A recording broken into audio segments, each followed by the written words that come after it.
Друзья, мы добрались до гостиницы у пруда. Туда-сюда, короче. У пруда туда-сюда. Завтра покажу, что-то как устали, короче, сильно. Замучились. Последние, наверное, минут 30 казались как будто вечными. Они не заканчиваются, не заканчиваются.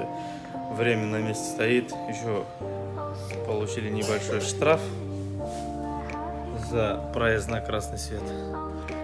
Вот. Теперь мы спать, завтра дальше в путь. Всем доброй ночи. Всем пока.